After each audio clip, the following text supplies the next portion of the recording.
everybody, to another Broadcast Team Alpha episode where we bring you cutting-edge conversations while exploring the quantum possibilities.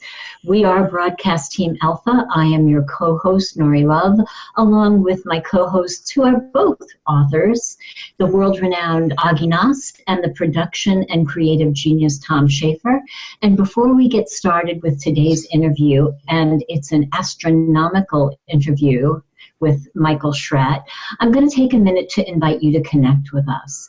You can connect with us. You can connect with the show at broadcastteamalpha.com.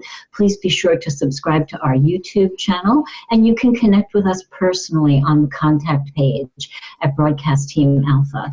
So I am so excited to have this interview with Michael Schratt and to hear all of the amazing expertise and knowledge that he has. So, Aage, will you tell us more about Michael? Yeah, this is going to be a phenomenal interview because Michael, he is one of the very few, I don't think there is anybody else that has as much documentation, including government documents and industry governments, that explains the technologies of these things that is flying around in the sky and we don't know anything about, including some of the funding that goes out of the government coffers and nobody knows where it goes. Well, there is somebody that knows, and I think we're going to talk to him just in a little while. The funding for the secret space program and these secret aircraft, it is there and it can be documented. So now I want to bring Michael Schratt right up here so we can talk to him. Hey, Michael, welcome here. Thank you for giving me the opportunity to join your program. It's great. Hey, welcome, Michael. Yeah, there's so much to talk about. Where do you want to start on this one? I thought we would start at the beginning with the historical legacy of stealth technology and how Lockheed and Northrop got involved in the program. That's, I think, a good place to start. So, Yeah. Michael, before you start there, will you just tell us a little bit about your background? Sure, yeah. I'm a private pilot, military aerospace historian.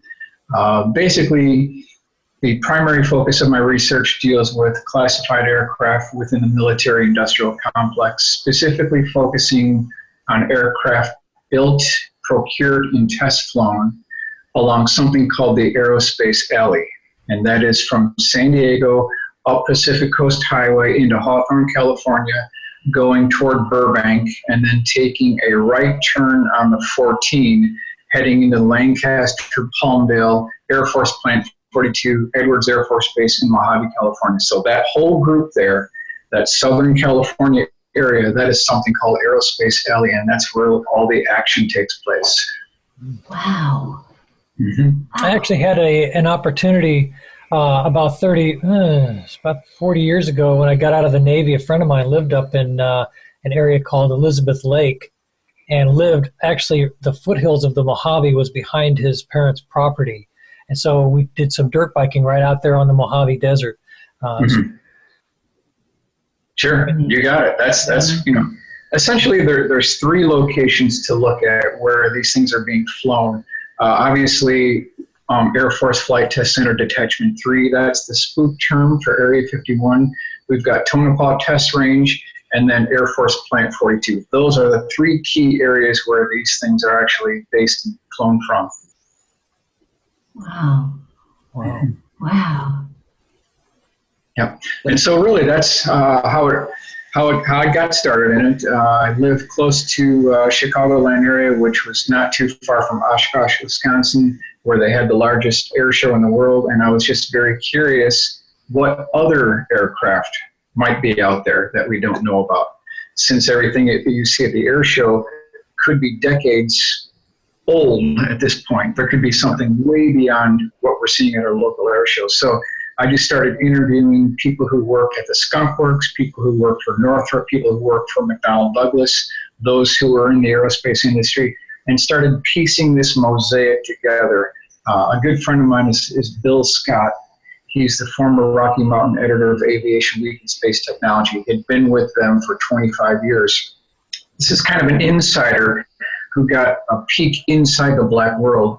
And he likened this whole story to a 400-piece puzzle, but we only have 200 of the pieces. So we're trying to fill in the remaining pieces of this interesting landscape that's out there that no one really talks about very much. Wow. One thing I've noticed is that people that write those kinds of articles, I've noticed those kinds of articles and forums where the ability of people that have got aircraft experience and military experience, you guys can extrapolate off of some very small details and say, this is where things are kind of going. They never had this before, or they had this, but now they've got that. I really admire the way you guys can do that. That's really amazing. And really how this all began, if you go back to 1973 during the Yom Kippur Air Campaign, there were a number of American-built fighters that were operated by the Israeli Air Force that were shot down due to surface air missiles and also AAA anti-aircraft artillery.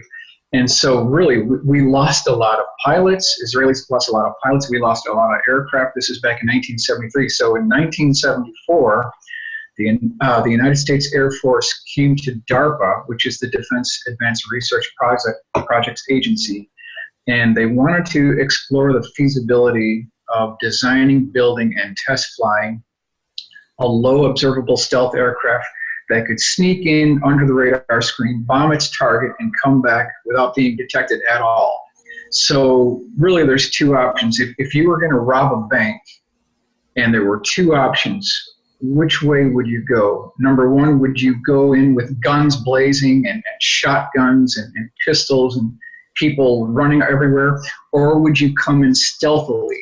Would you come in silent, unknown, unseen, grab the money and get out? That's how you would want to do. So that's what DARPA was working on with the Air Force. So they eventually came up with something called Project Harvey, where there were at least 5 contractors involved. Boeing was involved, Grumman, Northrop was involved, General Dynamics was involved. Lockheed originally was not involved in the program because they had not built a aircraft for decades, so they were out of the loop. Eventually, Lockheed did get brought into the program, so it was narrowed down to 2 contractors. You had Northrop and Lockheed. Lockheed eventually went on to develop something called the Hopeless Diamond. This was something that was done by aerodynamist Richard Schaefer at the Skunk Works, and he, along with a man named Dennis Oberholzer, who came up with something called the Echo 1 program that he developed over a 6-week time frame. They worked together and started piecing this airplane together, which turned out to be Have Blue. Now this is a photograph of Have Blue. This is what they came up with. This is the predecessor to the F-117A stealth fighter. And it first flew December 1st, 1977. So this is Have Blue. Now, the competitor to Lockheed's Have Blue is an aircraft called the Northrop XST, Experimental Survivable Testbed. Now, they lost the contract because their radar cross signature was larger than Have Blue, but I built a model. This is what Northrop XST looks like. So this was the Northrop competitor to Lockheed's Have Blue. Now, they continued doing their research. They eventually came up with the F-117A stealth fighter, which we're all familiar with. That was acknowledged by the Air Force November 10th, 1988. So interesting, we're doing this interview now because we're at the 30-year anniversary to the day that the F-117A stealth fighter was acknowledged by the Air Force. But what's interesting, this was such a deep black special access program. As we mentioned before, 1977 was the first flight of Have Blue. It was acknowledged by the Air Force on November 10th of 1988. So over 1 decade went by before anyone in the public knew about specific details on this program. They were successfully kept under wraps for over a decade. Where did that plane, what were some of the breakthroughs of that plane over anything else that was going on? What was the big deal? Sure. So really, this is a photograph of Have Blue inside the Burbank Skunk Works. Ben Rich, who was head of Skunk Works between 1975 and 1991. The breakthroughs were the radar absorbent materials, the faceted flat plate technology. So consider this like one of the flat plates on a stealth fighter, the F-117 or Have Blue. If you have a radar beam coming off here, it's going to hit the plate and then bounce back to the source, the origin point. However, if you bank it at a 45-degree angle, now you have the beam coming here. It doesn't reflect all the way back. It gets reflected off at an angle. So if you have 1 degree of facet and then you have another degree of facet, now you're at 2 planes removed from the origin point. Now you're really going to be having almost no return to the radar. And so that was the breakthrough. Well, real quick, this is kind of like we call a crayon question.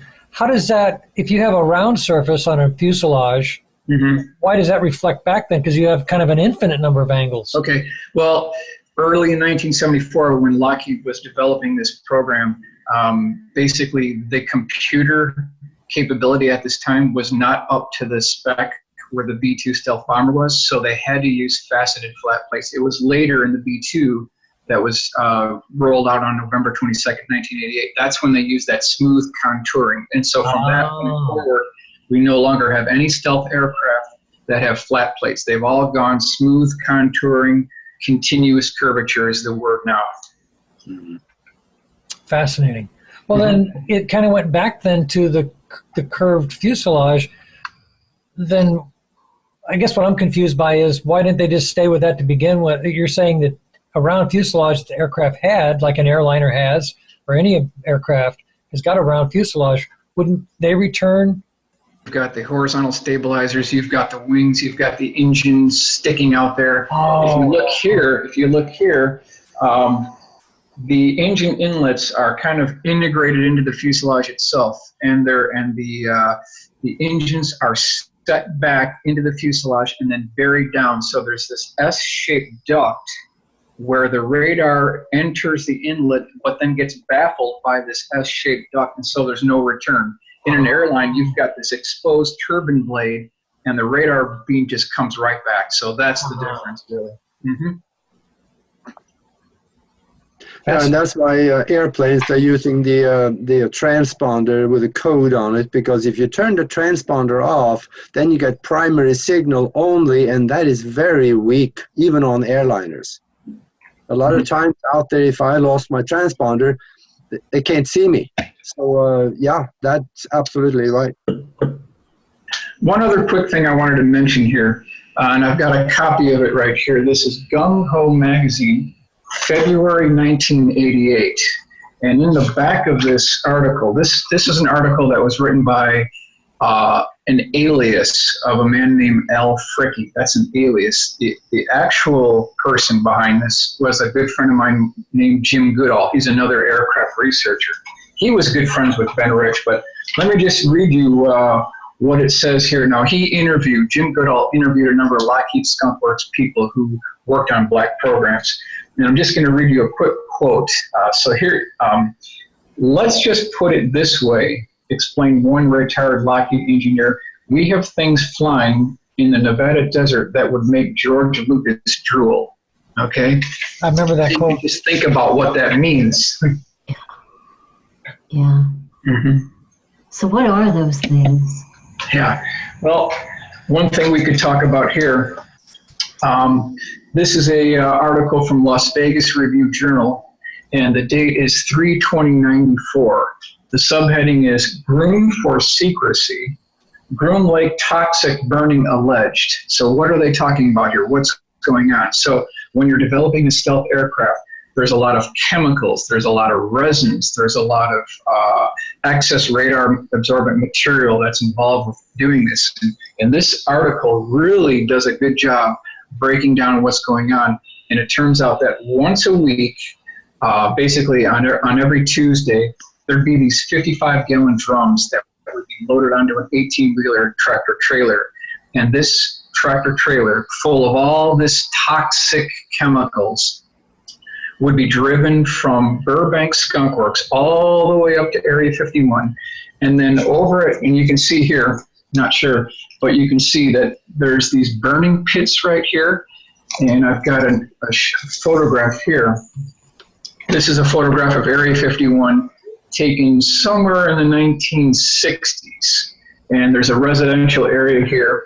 And according to the article, when this truck would pull up at Area 51, they would have these huge trenches that were dug into the ground near the residential area, and they would offload all of these 55-gallon drums into these trenches, and then they would dump diesel fuel into these trenches and just let the whole thing burn. And all these 55-gallon tanks would start burning and blowing up and exploding, and all this black acrid smoke would filter and seep over into the residential areas where all the Area 51 workers were sleeping. Goodness.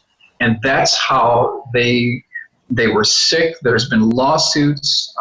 They will not release any of the chemical details associated with the radar absorbent materials. And so there's been this ongoing legislative lawsuit for years now about what's going on at Area 51, what are they burning. And so there's been a lot of OSHA, different things that they've broken the rules from OSHA in the name of national security, essentially. Yeah. Wow. Because since somebody could reverse and say, oh, they're using compound such and such, they obviously must be mixing that with so-and-so to create so-and-so. Right. Yeah. That's right. You got it. You got it. Yeah, back engineers are thinking that way. That's absolutely. Oh, they're using this kind of resin. Oh, we were going to use that resin, but we didn't. I wonder what they're doing to make that resin work. I can imagine. I can just think like an engineer would think. They would immediately start reverse engineering. Yeah. Absolutely. Mm-hmm.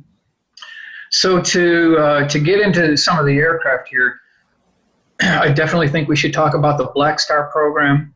Now, again, a lot of this information comes from Bill Scott, so he has to get credit. But do you remember what happened on January 28th, 1986? Does anyone remember? No. Not off the hand. Okay. January 28th, 1986 was the day that Challenger exploded at the Kinetic Space Center. Okay. Now, we have to keep in mind that NASA, technically, according to their own charter, is not a civilian organization. They're, in point of fact, a military organization. We know that because at least 78% of all payloads within the shuttle cargo bay are classified NRO, NSA spy satellites. Keyhole satellites and multi-billion-dollar satellites that have nuclear reactors on them. A lot of these are stealth satellites that were launched by the shuttle. And so a lot of people don't even know it, but right now we've got hundreds of spy satellites orbiting this planet that have nuclear reactors on board. So any given day, we've got nuclear reactors flying over us on any given day. And these things were launched by both the shuttle and by Titan boosters operated by the U.S. Air Force out of Vandenberg Air Force Base. Now, when the Challenger exploded on January 28, 1986, the Department of Defense and the Air Force, they lost what they called their, quote, assured access to space. That's the actual terminology they actually used. So they lost their assured access to space. They had no way to launch these things because there was concurrent failures on these Titan II boosters. So the shuttle was down and the Titan boosters were down. And so this desperate call went out to the contractors, including Boeing, Rockwell, Lockheed, McDonnell Douglas. They wanted them to design a two-staged orbit space plane that could launch a military payload anywhere in the world in less than 2 hours. And so that was the goal.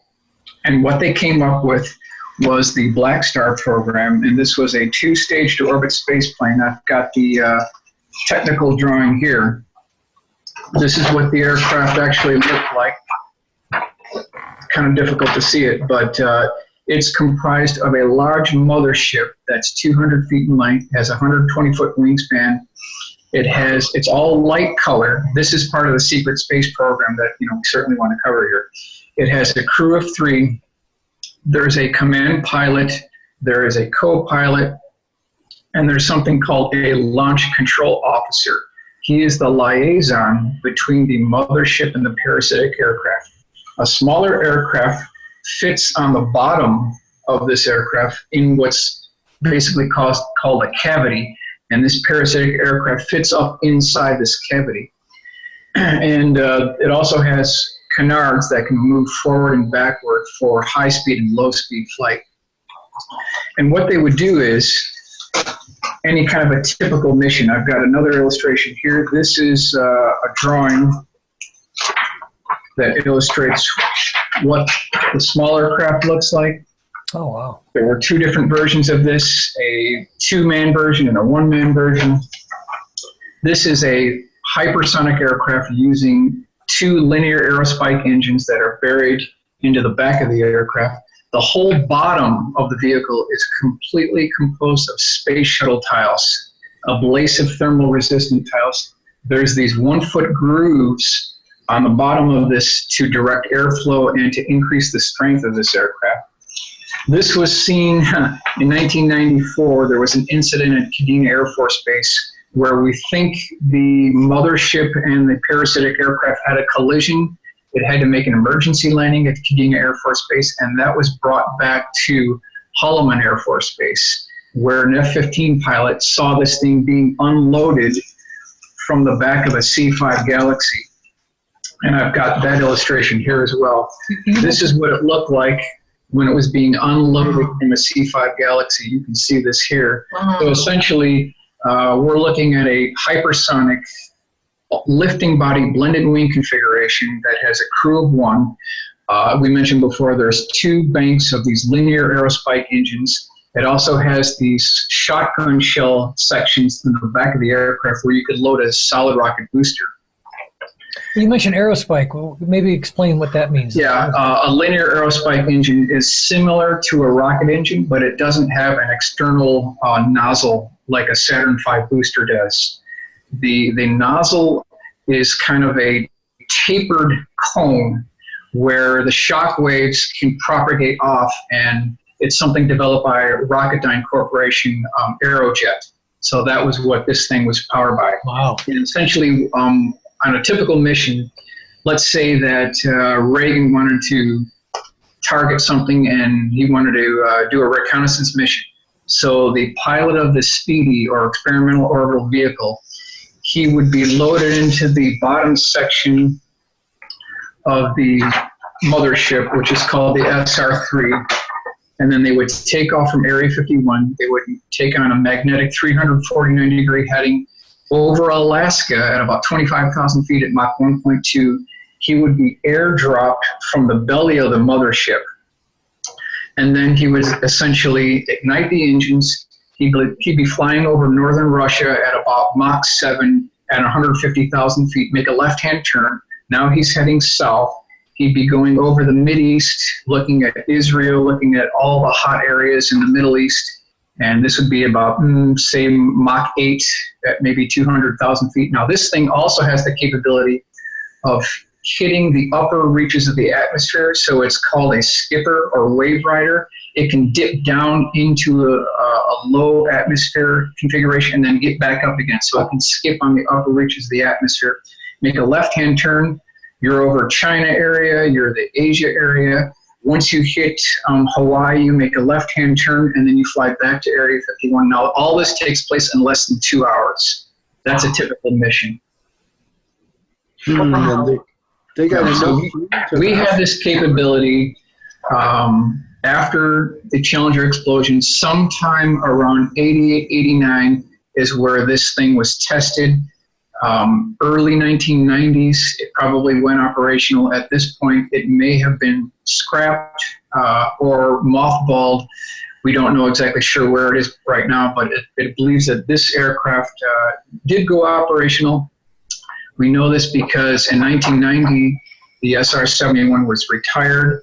In 1994, it was brought back into service again. But the question is, why did the Air Force bring the SR-71 back online? It's because of that Kadena Air Force Base incident where this program, the Black Star program, ran into a temporary hiatus. And so to fill that gap, they brought the SR-71 back online again. And so that's kind of the legacy of the Black Star program. How many missions did that plane fly, do you know? We don't know for sure. We believe it was a moderately successful program, not 100% successful. I would say probably a couple dozen. maybe 2 dozen, probably not more than that. And this is about $1 billion per aircraft, so this isn't a cheap program. And to this day, it has never been officially acknowledged. Did Russia or China or any other country say, hey, listen, what was that? Did they inquire of our intelligence? Sure. There's been sightings of this landing at Edwards North Base. There's been sightings of this at Kadena Air Force Base, at Holloman Air Force Base. People have seen this thing. I've talked to 3 individuals who've actually seen it with their own eyes flying overhead. So I know it's a real bird, and this represents what they call a trump card technology. There's 3 terminologies they use for these aircraft. Number 1 is called trump card technology. Number 2 is called ace in the hole technology. And number 3, basically just the trump card technology, that they can really just, anytime you control the high ground in a battlefield, you control everything. And that's the goal on these aircraft. Wow. So the ultimate goal is not to engage in warfare in these planes? Is it like reconnaissance or? Well, it has multi-roles. It can launch a satellite, and it also can launch something called a rod from God. That's a depleted uranium rod. It has no warhead whatsoever, but just the sheer velocity of this aircraft can shred a target.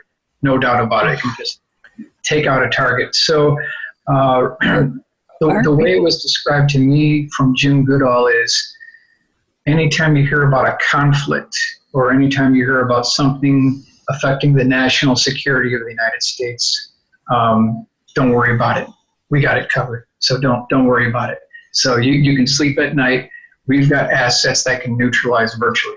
So that's what I heard in reference to North Korea, that this problem would have been solved very quickly with this rod of God technology. That these, it's like what I call a kinetic weapon. It's That's correct. High speed, just Yep. And this is kind of interesting article here. It was during the mid-1990s, early 1990s that we started getting reports of these booms over the Los Angeles area, always on a Thursday, always the last Thursday of the month. This went on for months. So here's a report here. This is Los Angeles Times, 4/17/1992, and it says, "Secret is out. It's a spy plane." And they keep talking about these sonic booms that were heard on Thursdays. On and on and on. Thursday, Thursday, Thursday. This went on for months. So the question is, why a Thursday? The way it was explained to me is, on Monday, Tuesday, Wednesday, that's pre-flight, right? They're getting aircraft ready. Thursday's the test flight. Friday, debrief. Saturday, Sunday, there's nobody there. So that's why Thursdays were always regulated for the test flights.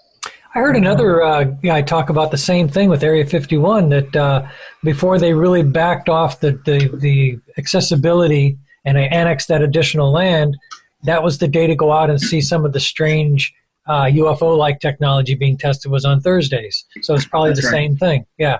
Yeah, that's right. Mm-hmm. So we should also talk about the black triangles that have been seen everywhere. I've got a report here. This came from David Marler. This is an original sketch. David Marler is probably the premier researcher on black triangles in the world. He was gracious enough for me to access his collection, and we've got a report from a 30-year retired police officer.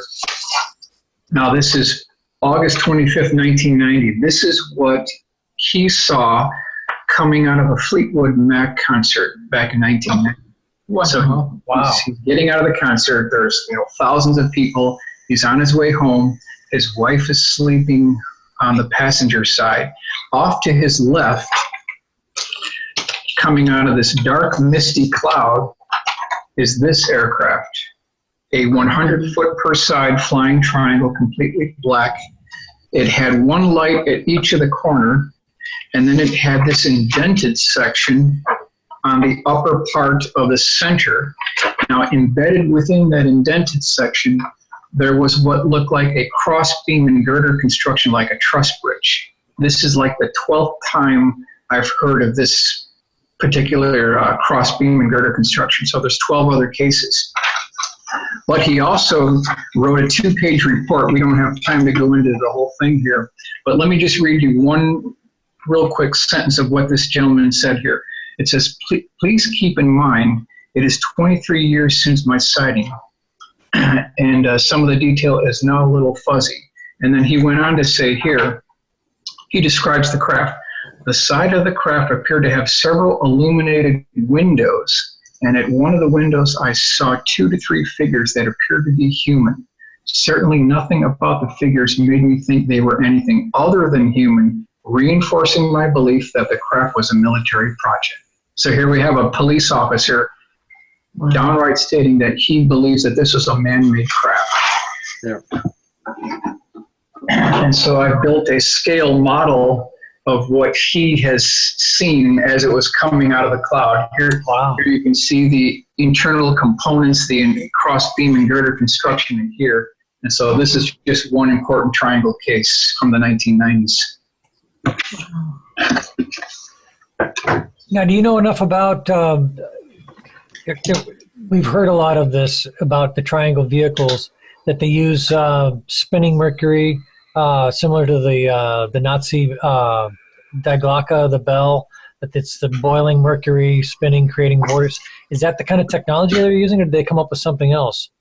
Well, yeah, I definitely want to cover that, but I think it's important that we also cover the Southern Illinois Flying Triangle case as well. Absolutely. We can certainly talk about TR3. Absolutely. But it was January 5th, 2000, where multiple police officers in at least 4 different counties, not too far from St. Louis, reported at least 3 different flying triangles, and then one craft that looked just like this, looked like a single-story ranch with a penthouse on top. Wow. This thing's flying right over.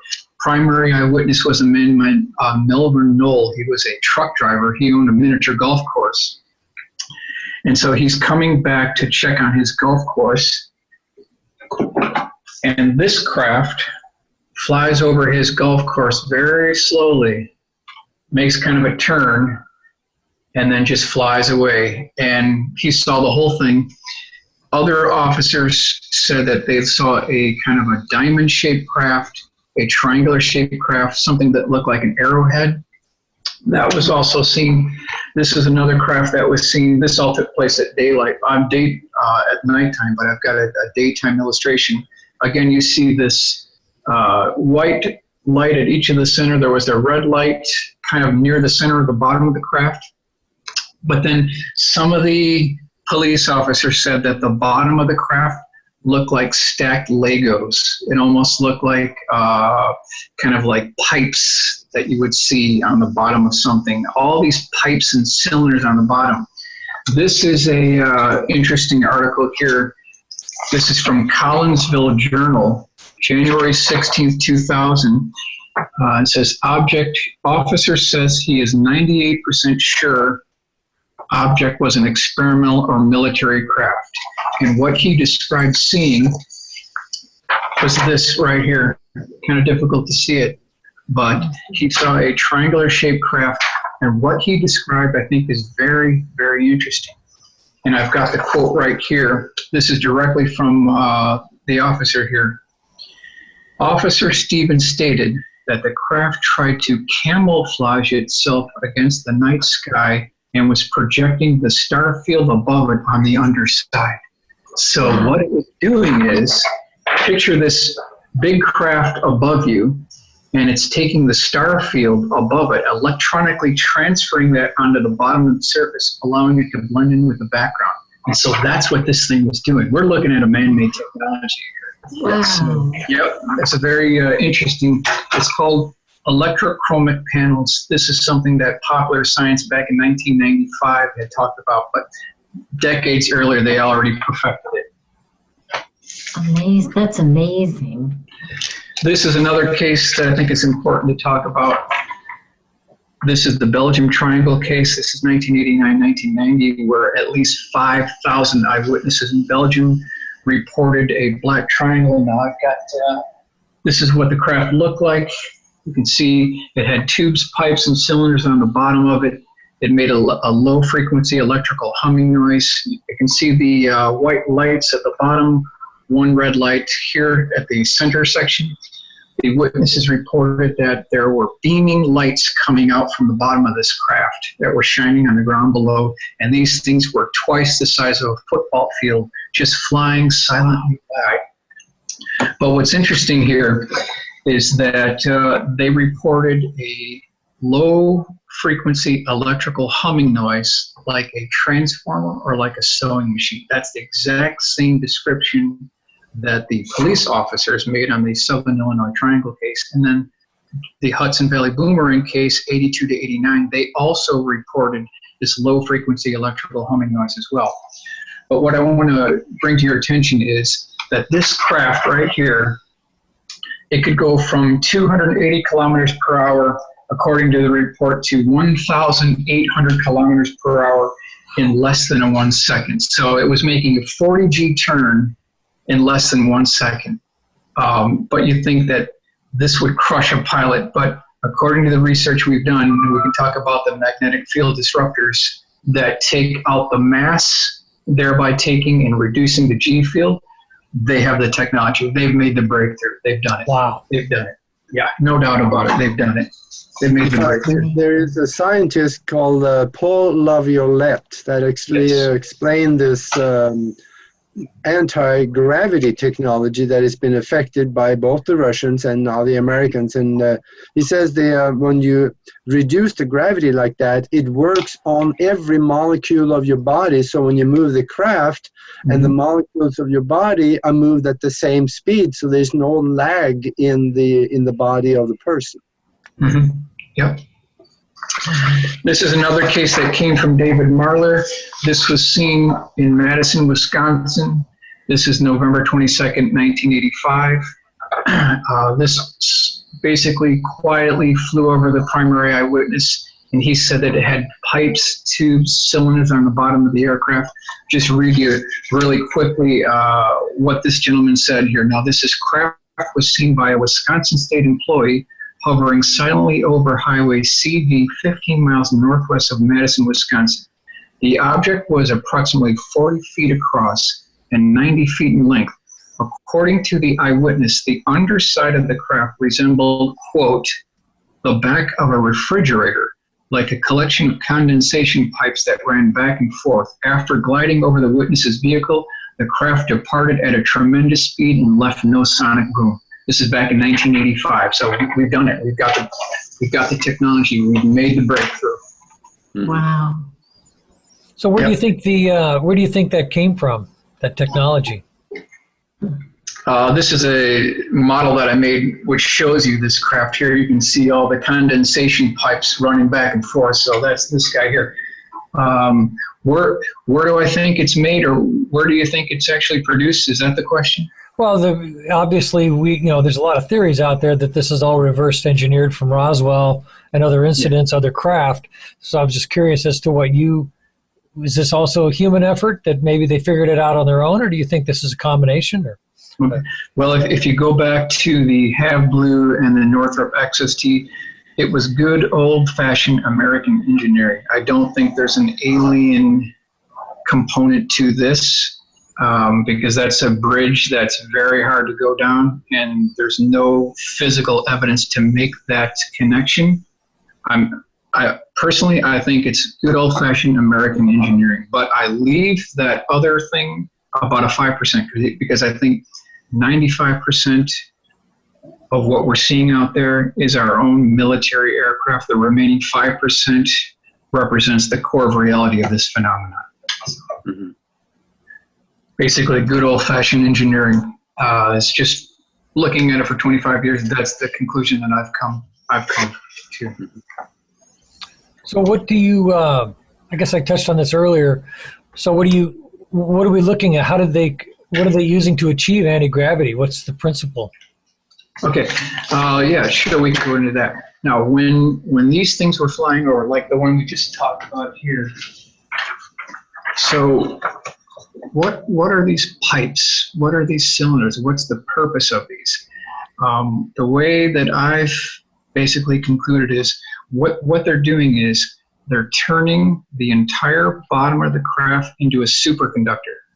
And superconductors only become conductive when they're quote unquote super chilled. And so the purpose of the pipes is to pump liquid nitrogen through the pipes to cool the entire bottom of the craft down, allowing it to basically levitate in this super chilled form. And so I think that's what they're doing. They're turning the whole thing into a superconductor. Wow. Yeah, that's pretty simple. That's dirt simple. Yeah.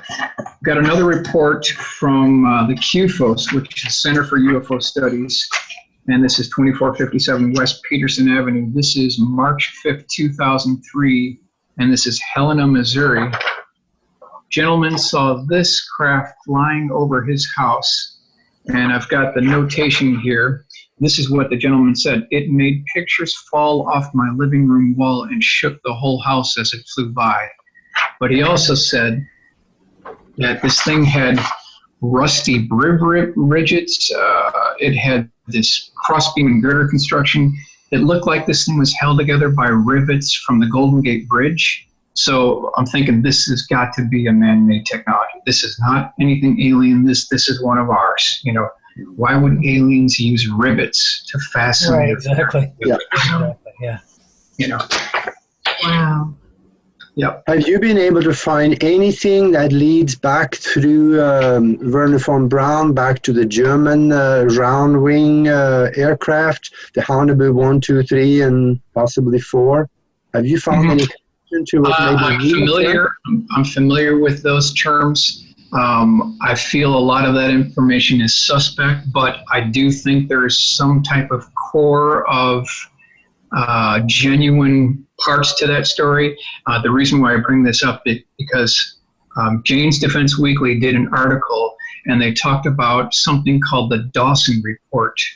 And this report was basically after the Kennedy assassination, November 22nd, 1963.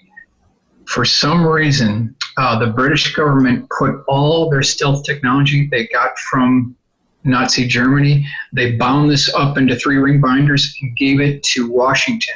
So there's been this ongoing liaison, this special connection between the UK government and the United States government on stealth technology that originated from Nazi Germany. So it looks like a lot of that technology did have a Nazi origin point to it. So there's something to that story, yes.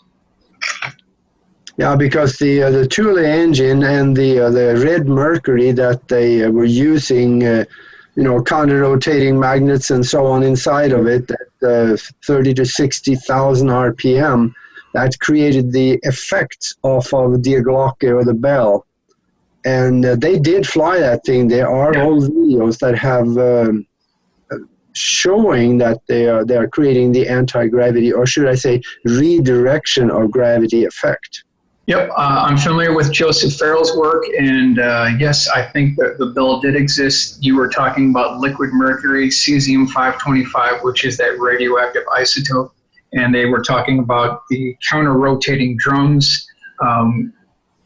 Joseph talks about how the scientists involved in that program basically got sick and died because they were too close to it, but it also made this buzzing noise, and that's the same buzzing noise that we've heard from Hudson Valley Boomerang, Belgium Triangle. So there could be some type of connection there as well. So I would agree with that. Mm-hmm. This is a case that I got from Linda Zimmerman. You can see this case. This is the Stadium Triangle. This is November 1985, Yorktown Heights. This is seen by a reference librarian. She was waiting for her husband at a bus stop, and this massive black triangle flies overhead. And, usually we hear reports that these UFOs are the size of a football field, right? We've heard that statement before, that it's the size of a football field. This particular craft was the size of a football stadium. So it was 800 feet across. Very large craft, extremely large craft. And I've got an illustration. Michael, real quick. Yeah. I'm noticing so we're starting to see some patterns here to the construction. Right. I know maybe I'm jumping, maybe you're going to get to this, but I'm curious at this point. There's usually the 3 white dots at the points of the triangle, those white areas. What function do you think those serve? For the what again? The white circles, at each point of the triangle, you've got that white. Right. Yeah, what do you think that serves? David Marler believes that it's not just a light. He believes it's something to do with the propulsion system. Now, I don't know that for sure. I tend to agree with him. So it may have something to do with the propulsion system, but he's not sure what that might be. So it could have something to do with the magnetic field disruptor, or possibly something to do with bringing that bottom surface down to a super chill level. Not too sure. I don't think we know yet. But getting back to the Maureen Davis sighting here, she also mentioned that there was an iris that opened on the bottom of this craft, and a red orb came from the bottom, went up inside that, and then closed it. But before it was closed, and I've got an illustration here, she got a look inside the craft itself. Wow. And she described these multiple tiered apartment complexes with lights on the back of them. That's what she said this looked like. This is the technical drawing of what this craft looked like here. So what I've done is I've built a model of her craft. This is what it looked like. And you can see the inside of it here, showing you the internal components and the different stair levels here. So this was, I mean, keep in mind, this is reference Linda Zimmerman. She has to get credit for interviewing the primary eyewitness. And she makes the point, and I think it's a really good point. If you can't trust a reference librarian, who can you trust, right? I mean, this is just a reference librarian, and she has no reason to lie. So I trust her completely, 100%. Excellent personality profile for somebody who's used to doing detailed analysis, that kind of thing. Absolutely. Mm-hmm. Yeah. Yep. There's no doubt. Okay. We also should talk about a case that I feel is extremely important. And this is the Hudson Valley Boomerang case. This is between 1982 and 1989. Approximately 25,000 eyewitnesses in the upper New York State area. This is 40 miles north of downtown New York City. Reported this massive boomerang or chevron-shaped craft hovering over lakes, reservoirs, basically populated areas.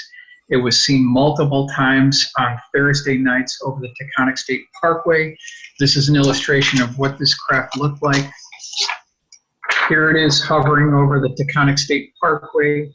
It was shining down a bright beam of light on the cars below. So we're talking about hundreds of people pulled off to the side of the road, got out of their car, and were looking up at this massive black boomerang-shaped craft. Basically, it was making a low-frequency electrical humming noise. It was shining these beams of lights down. And so one quick question. Does anyone know, in our discussion here, what happened on March 23rd, 1983? Does anyone know? Can anyone guess?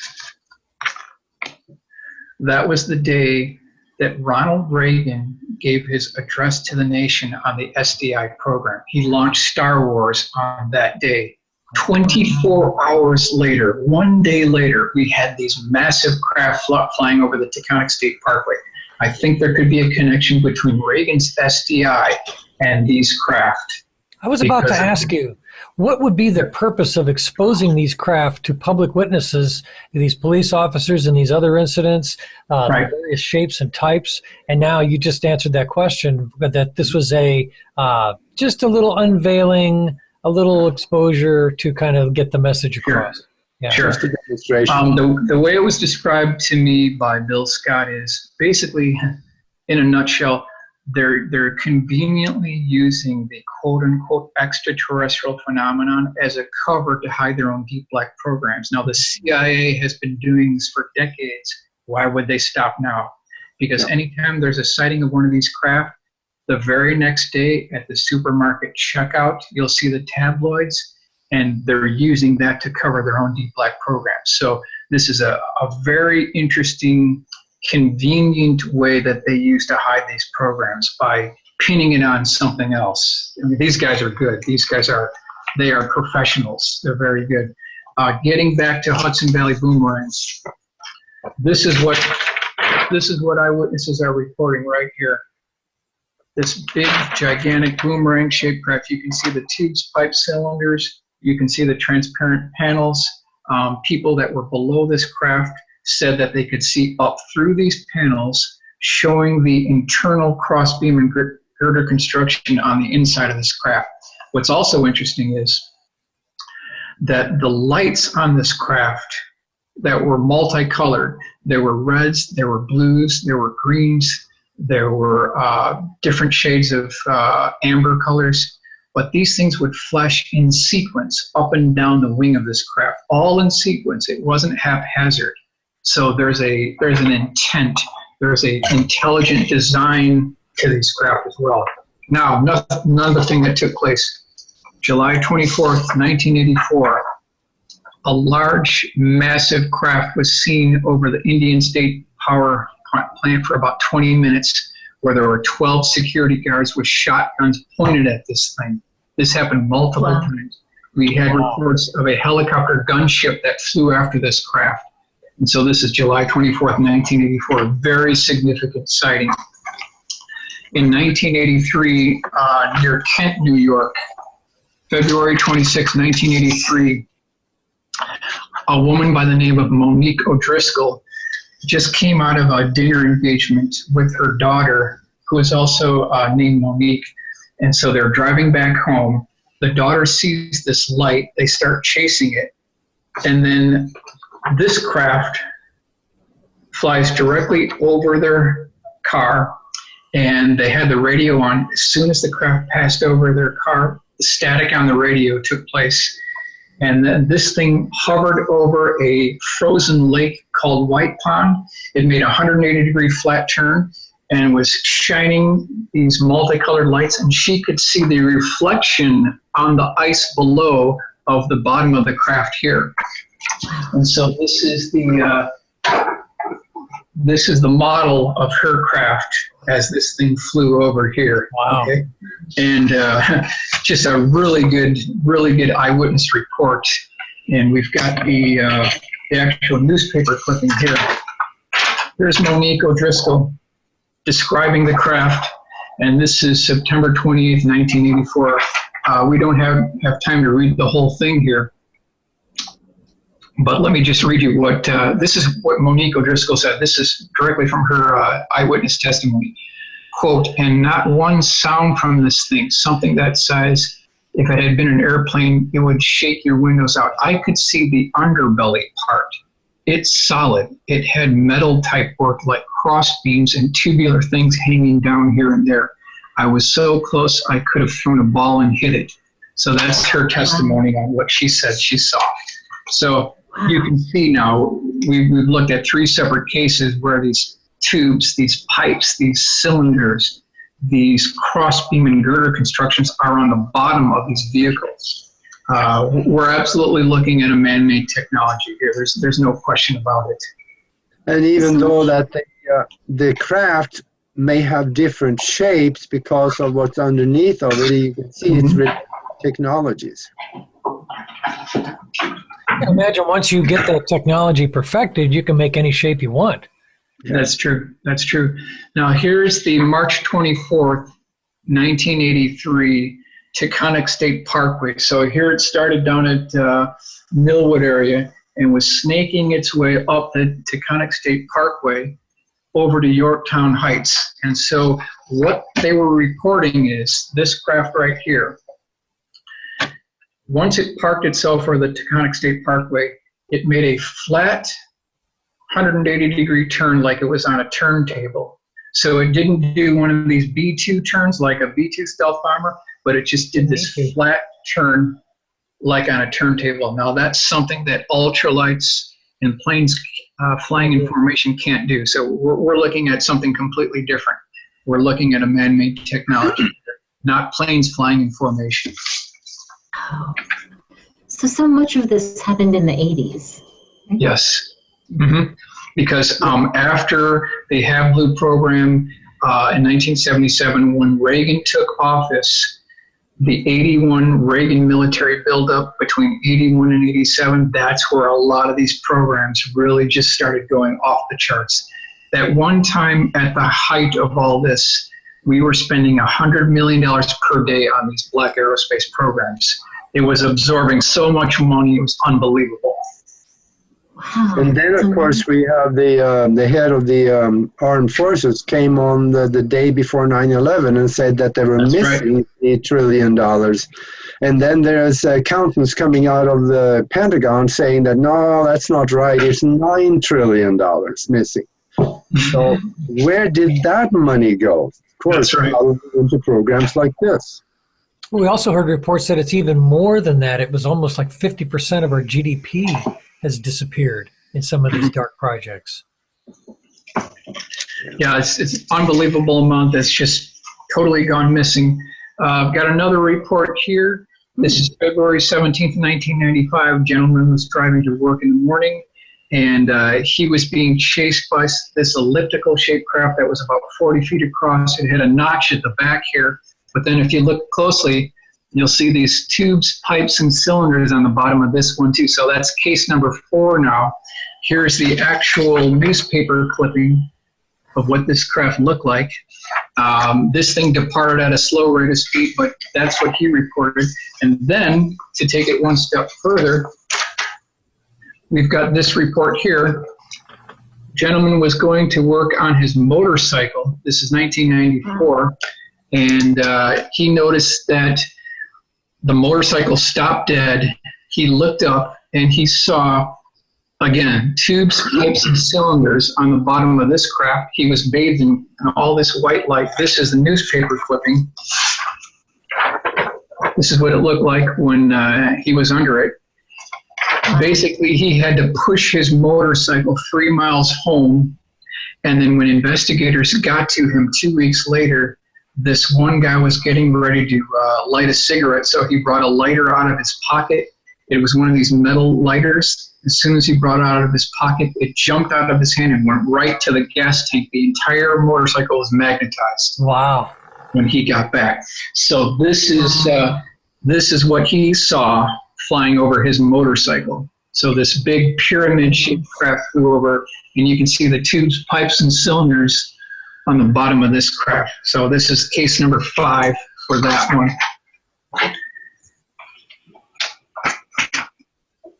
We also have reports for the B-2 stealth bomber. This was rolled out November 22nd, 1988. I've got a report from 1984 from the Bill Scott collection of a UPS driver who is also a pilot.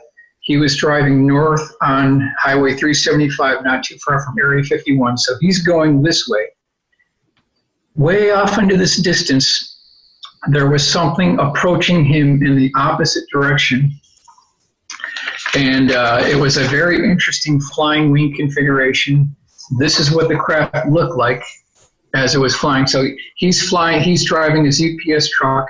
This thing flies over his UPS truck at such a low altitude that it had this compression wave. It pushed down the UPS truck, and all this dust started exiting out from the localized area. This thing pulled up, made a left-hand turn, and he'd get just enough time to see what this thing looked like. He said it looked like the B-2, but it wasn't the B-2. It was similar to it. So that leads me to believe that they did, in point of fact, build a subscale manned prototype of the B-2 that has never been acknowledged to this day. Mm-hmm. Amazing. I'm still asking myself, or still kind of marveling at the exposure they've given these vehicles to the public, almost taunting people to report it, to see what, maybe they're trying to see what kind of psychological reaction people are going to have to it, or what do you think? Yeah, I think they want to gauge the reaction. They want to gauge what people think they can discover just by looking at the craft. But again, why would you have an alien craft that would have these multicolored flashing lights that would all flash in sequence up and down the wing of the craft? I mean, we're looking at a man-made technology I think most people really are willing to accept this this side of it, because I've heard people even 20 years ago, you'd talk about UFOs and people were already saying, no, that's the military. That was almost a stock response from a lot of people. They assumed it was military. So I'm curious as to why they would expose this technology in such a way to create more mystery or to taunt our enemies with. Well, some of these are genuine test flights. We can certainly talk about the interesting event. This is December 29th, 1980, Huffman, Texas, where we had 3 primary eyewitnesses. Now, this is a very famous case. There's basically 3 cases within ufology that are probably the most important. Number 1, Hudson Valley Boomerang. Number 2, Belgian Triangle. Number 3, Cash Landrum. So this is the Cash Landrum craft. This was seen by 3 eyewitnesses, December 29th, 1980, Huffman, Texas. Betty Cash, Vicki Landrum, Colby Landrum were the 3 primary eyewitnesses. Colby Landrum, who was in the back of their car, noticed this light approaching them, and this 90-foot-tall double ice cream cone craft parks itself about 200 feet in front of Betty Cash's car. She gets out. This is a true story. She gets out, goes to the forward portion of her hood on her car, and then sees this diamond-shaped craft emanating this blue flame on the bottom. So every time this flame would come up, this craft would go up, and then it would come down. This went on for about a minute. Remember, this is December 29th. It's cold out. She gets ready to go back in her car. She reaches for the car door handle, and she burns her hand on the car door handle. She goes into the car. They have to put the air on because it got so hot inside the car. They had to actually put the air conditioning on. And then about 2 minutes later, 23 of these double rotor Chinook CH-47 helicopters come chasing after this craft. And then about 2 hours after that, all 3 of the primary eyewitnesses suffer from the acute effects of radiation poisoning. They all got radiation poisoning from this. Okay, so it's a very mysterious case within ufology. She ended up with cancer also. Yes, right. That's correct. Do you think this was military? Do you think this was an... Yep, I think it's military because of this document right here. Okay. Now this is the aircraft nuclear propulsion, NEPA. That's the nuclear energy for propulsion of aircraft. This is July 23rd, 1959. They were already working on nuclear-powered aircraft as early as 1959. By 1960, between the Atomic Energy Commission, the Air Force, and the United States Navy, I've got the report right here, they invested $909 million on aircraft nuclear propulsion, nuclear energy for aircraft. Stanton Friedman was one of those people. Yep, that's correct. I believe the Cash Landrum was an early program called the WASP-2. There was a breach in the reactor, and all this nuclear material started spewing out of the bottom, and that's why they suffered from acute radiation poisoning. And to this day, neither the Air Force or the Atomic Energy Commission will acknowledge this case whatsoever. They will just the sheer outrageousness of it. What insurance company is ever going to believe it anyway either? Absolutely. Okay. Absolutely. Yep. Yeah, but I know also, I think it was Mrs. Cash that sued the government over this, and their answer was that, sorry, it is classified, we cannot. Yep. First of all, it was thrown out of court because it's classified information, and we cannot release this technology. Yep, the judge actually threw out her case.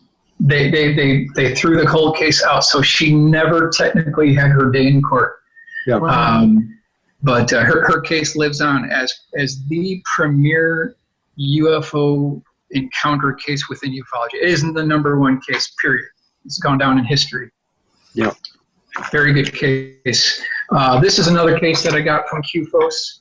Now, this is 2457 West Peterson Avenue. They have the largest collection of cases within civilian hands. They have over 60,000 cases.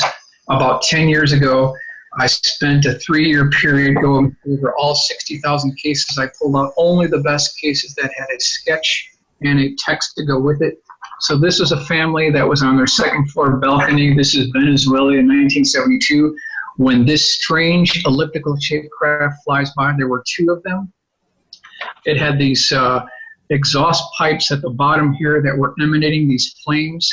And what I thought was interesting, I've got some of his original sketches here, but let me just hit you with the very last paragraph of what this gentleman describes here. It says, much description could be given, but would serve little purpose without something tangible, and the main points have been touched upon. However, may I add that these two craft described were identical finite pieces of hardware, and probably not too far beyond something any one of our aircraft plants could produce. So here's another case where the gentleman was completely convinced that this is one of ours. Yeah. Wow. Yep. So what's with all of the tubes and undergirding configuration? Right. I believe it's part of a liquid nitrogen cooling apparatus that takes advantage of super chilling these craft down to a very low level, and by way of that they can hover.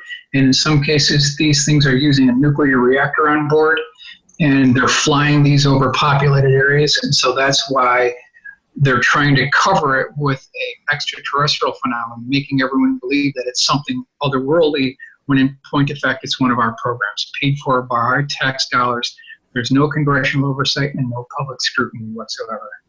Wow. Well, that, and I guess the outcry because of nuclear reactors flying over populated areas would probably bring a shutdown to the whole program. Yeah, that's right. That's right. Mm-hmm. Yep. For the very reason these folks were contaminated.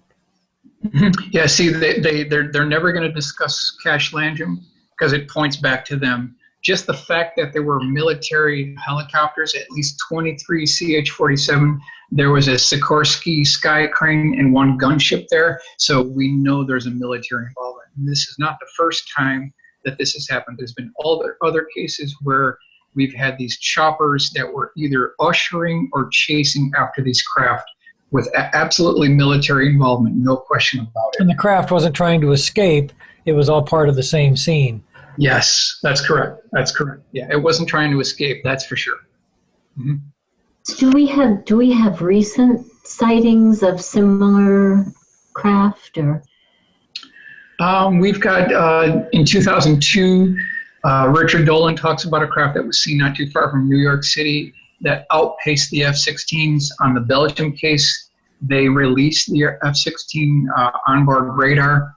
So that's something that the U.S. Air Force just hasn't done. They're not as forthcoming as other governments are, but yeah, there are definitely more recent cases as well. But these are some of the historical cases that I just feel are at least in the top three, definitely the top three cases. Mm-hmm. Yeah, absolutely. Absolutely. I think that if you think back on a lot of these, they came back from the 1980s and early 90s even. What in the world have they been making lately? That's right. That's right. We should also talk about Ben Rich. This is a photograph of Ben Rich. We've talked about him before, but he was the head of Lockheed Skunk Works between 1975 and 1991. Before he passed away in 1995, my good friend Jim Goodall got a telephone conversation in with him just prior to him passing. And Ben Rich told Jim Goodall over the phone, he said, Jim, we have things in the Nevada desert that are 50 years beyond what you can comprehend. If you've seen it on Star Wars or Star Trek, we've been there, done that, or decided it wasn't worth the effort. Direct quote from Ben Rich. So Rich about the implications of that statement are just staggering. He also said we have the technology to take ET home. He did say that as well, yes. Yes, he did. Wow. So one other quick thing here. This is another statement from Ben Rich. This is Wright-Patterson Air Force Base, September 22nd, 1992. Said we did the F-104, the C-130, the U-2, SR-71, F-117, and many other programs that I can't talk about. We are still working very hard. I just can't tell you what we're doing. Another one here. We now know how to travel to the stars. That's an interesting quote. He said, it's time to end all secrecy on this, and it no longer poses a national security threat, and make the technology available for the private sector. So you can see Ben was trying to give us some clues here. Now, due to security reasons, he couldn't release anything that would be a breach of national security, but he was just trying to give some of these engineers the credit they deserve on these programs. Amazing. Wow. It is amazing.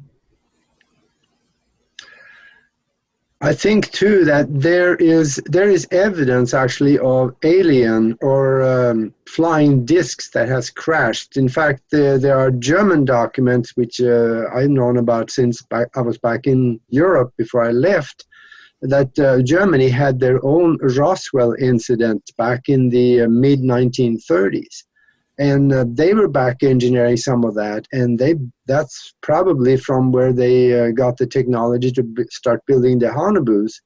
And we see pictures and videos of crashed flying saucers in the United States, so we must presume that they are getting into that technology and are able to reverse that technology some. And that's probably where our mind is not able to reach far enough into the future to see what they're doing right now. Well, I certainly keep that as an open possibility because in 2014, I was given access to the Leonard Stringfield files, and I put about 119 cases together. So there could be a crash retrieval component to this. I don't think all 119 cases could be wrong. So I'm definitely going to keep that option open at this time. Yeah. Yep.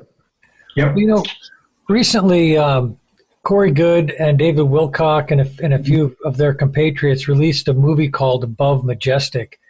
And they used some animation that I also saw them using on Gaia TV in reference to Corey Goode's stories. And they show these small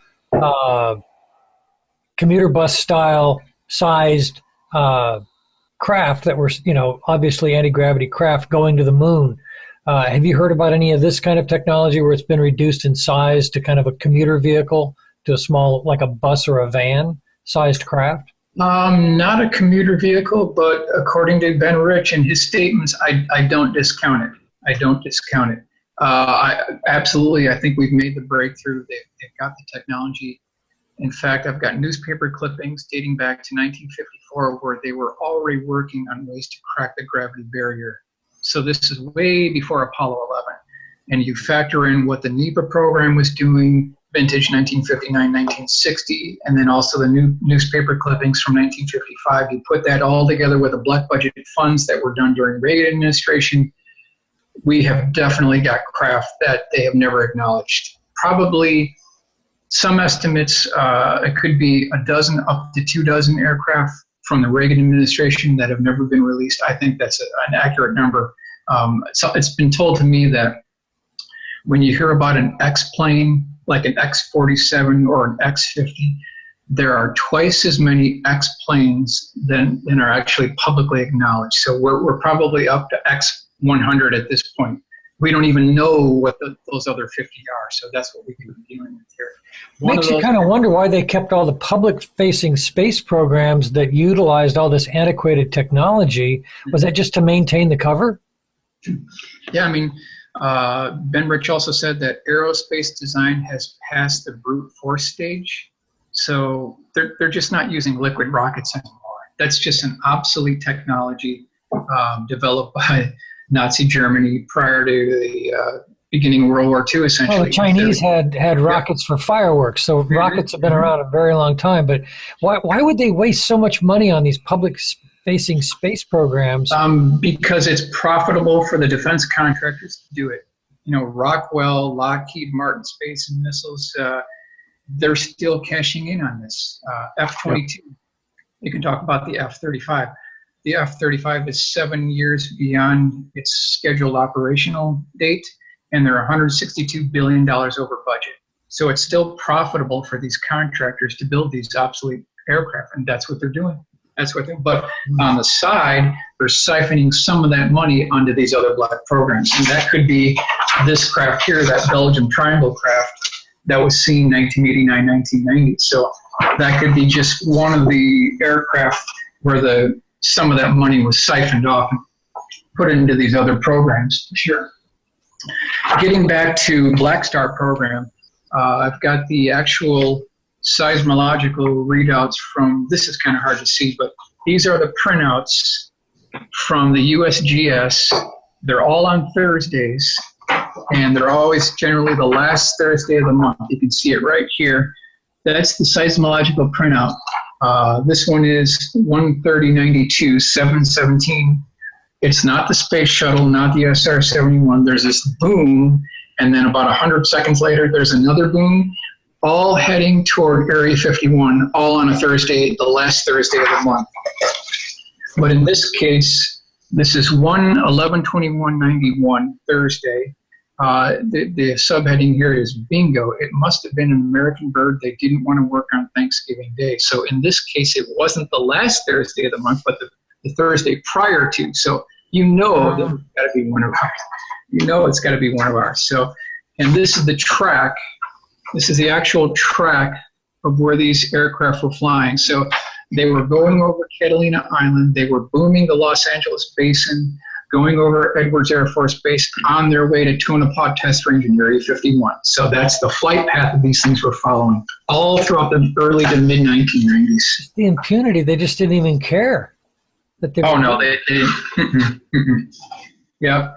And this shook the whole Los Angeles Valley during the early to mid-1990s. Hundreds of reports of this going on. So really good case. And of course, denial after denial after denial, I'm sure.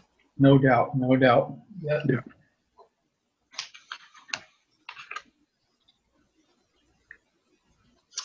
Now, a couple other things that we should cover here as well.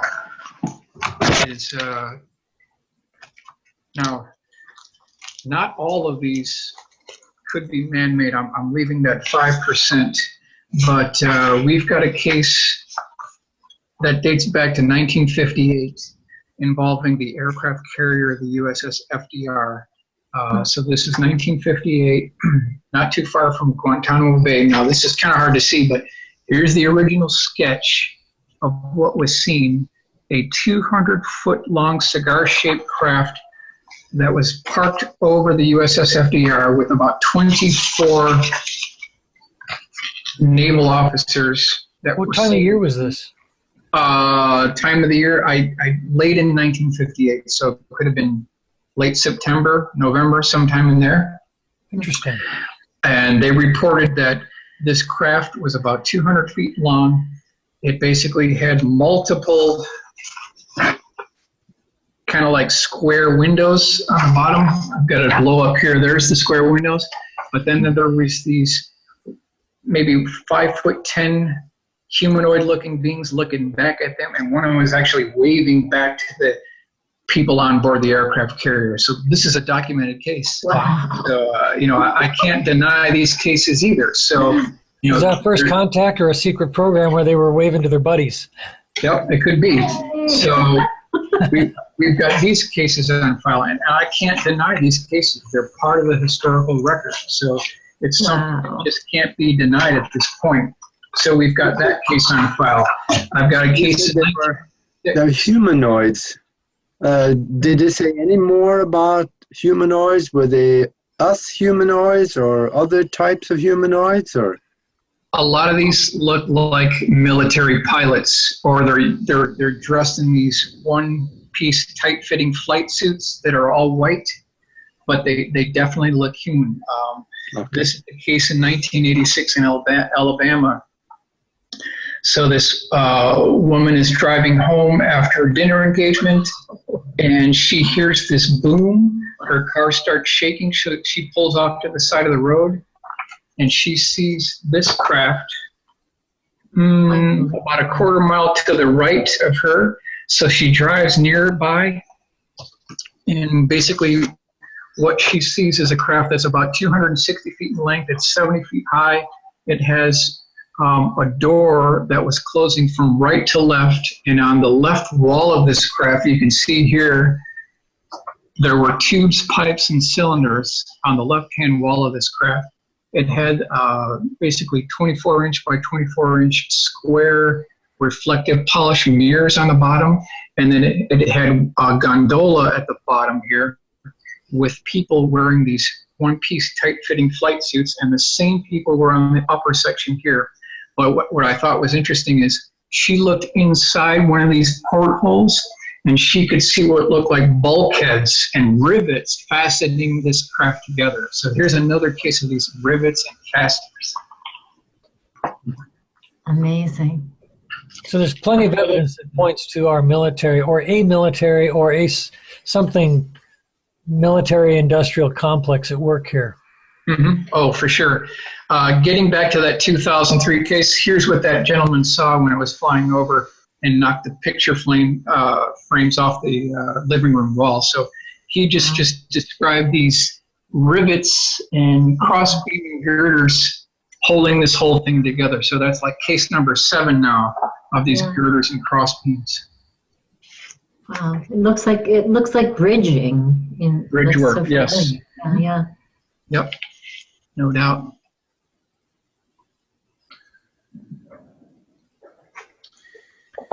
So have you heard any reports about this kind of craft being used for interstellar or intergalactic travel? Have you heard anything that has come out that said they're actually be used beyond Earth?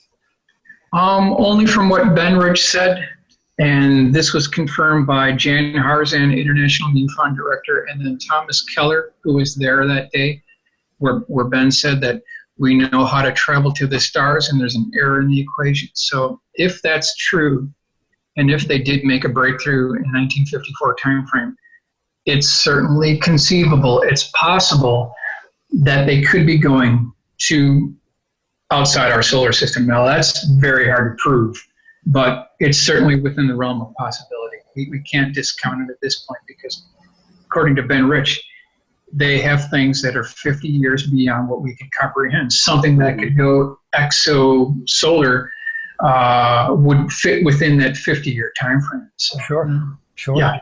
Mm-hmm.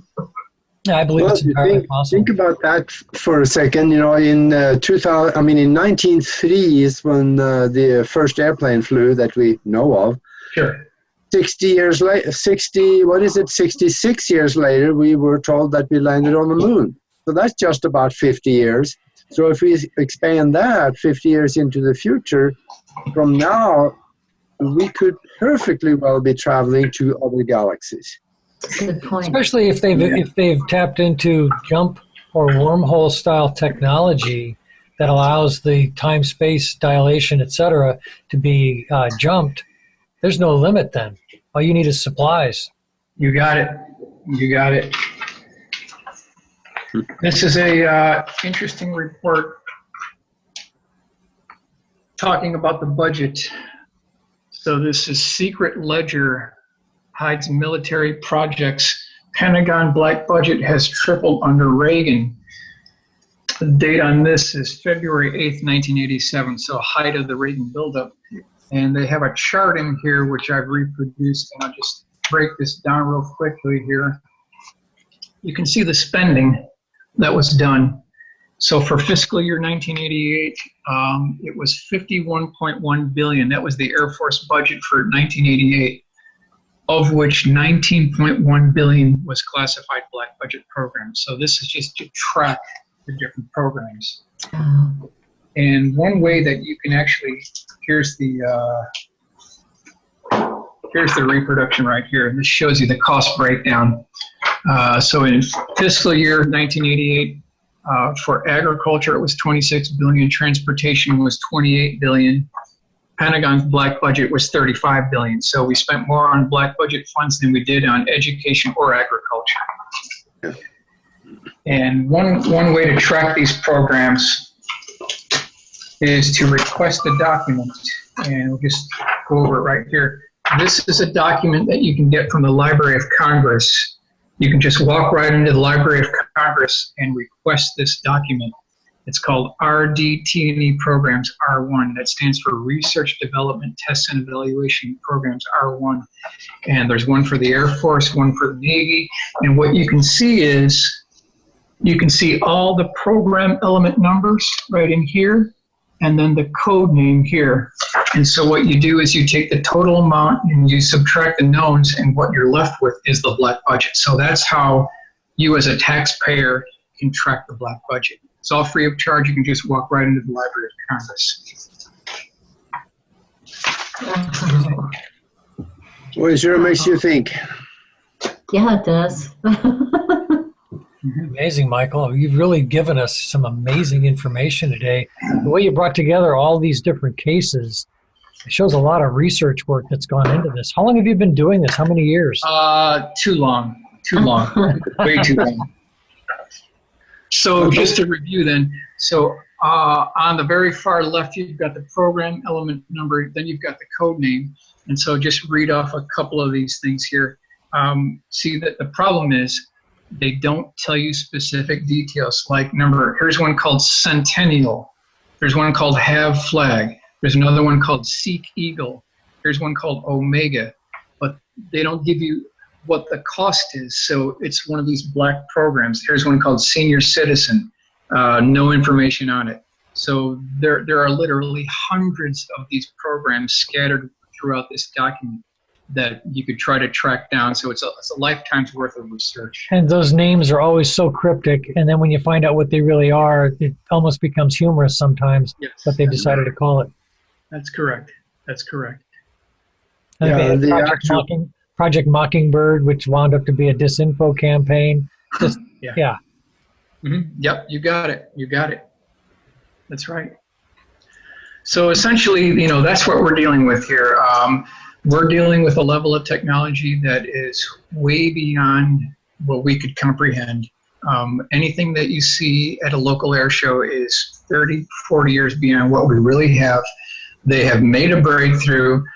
We're the ones living in a dream world. We're the ones living in a matrix. They are so far beyond what we can see that it's a completely different breakaway civilization. Just like Richard Dolan talks about, there is a secret space program. We've talked about the Black Star program. We've looked at the triangles. We've looked at the Belgium Triangle, Hudson Valley Boomerang. It all points to a man-made technology. There's no congressional oversight, no public scrutiny. And the only thing I'm trying to do is raise public awareness on this and try to get some of this technology released and put into the hands of the scientific community. That's just been generally my goal. Well, think about the cost savings too on energy, because if you could release this to civilian use, yes, you move a football-sized stadium craft. Think about the no longer needing to fly heavier than aircraft and risk everybody. You could just take your time and just enjoy the ride. You got it. You got it. The cargo savings alone, take a barge that might take 3 months to get from Long Beach to China. You could do it in an hour with this technology. The same cargo in 1 hour would be done, less than an hour. So we're so far beyond where we should be right now. I even heard that if you could just lighten the load of the average commuter vehicle, even if it wasn't lifting off the ground, but if you just were able to change the mass, that the amount of savings you would have on fuel. Well, now we are fortunately seeing a move towards electric vehicles. Even still, if you could lighten the load on those vehicles, they'd have greater range by default. So if we could just at least use some of that in conventional areas would be great. Yeah. As early as 1968, Northrop figured out how to use electrostatic fields near the airfoil of a wing to reduce the drag coefficients down by 60%, and you could virtually eliminate your sonic boom signature. What would United Airlines pay for that? What would American Airlines pay for a 60% drag reduction? It's just unbelievable, but they won't release the technology. And think about the cost then to the consumer taking an airplane ride, because now the fuel costs have gone way down. Yeah, you got it. You got it. That's right. They couldn't charge you $3,000 round trip anymore. They'd have to charge you 11 cents. They can't do it. They can't do it. So. It would become commuter grade then, especially if the craft could just sit there and just take straight off the airport. You would no longer have this need for these risky takeoffs and landings. Just so many things seem to open up. Yes. You got the big picture. Yep. So we really need to figure out a way. Even Gordon Cooper said that the only way that this would ever be released is if it's trickled into the scientific community as a united coalition. And from that point, it gets released. And I think I agree. He figured out the best vehicle for this information to be disclosed. Wow. So what is your next step then? Where are you taking all this? I'm going to be doing a interview on Coast to Coast with George Noory this Monday, and I'm going to continue to release this information. So that's my goal. How can people find your studies and see what you're up to? I do have a Facebook page, and then basically just my YouTube presentations. To me, it's a crusade. I don't charge for anything I do. It's all free of charge. I mean, we paid for it already. Why pay twice, right?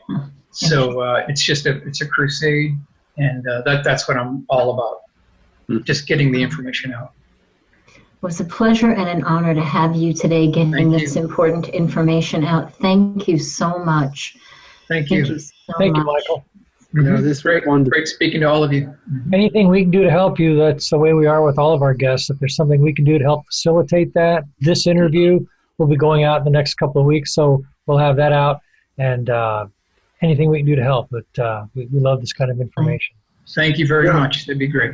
Thank you. And when you're doing a symposium or lectures or something, send us the information on it, and we'll help you get it out.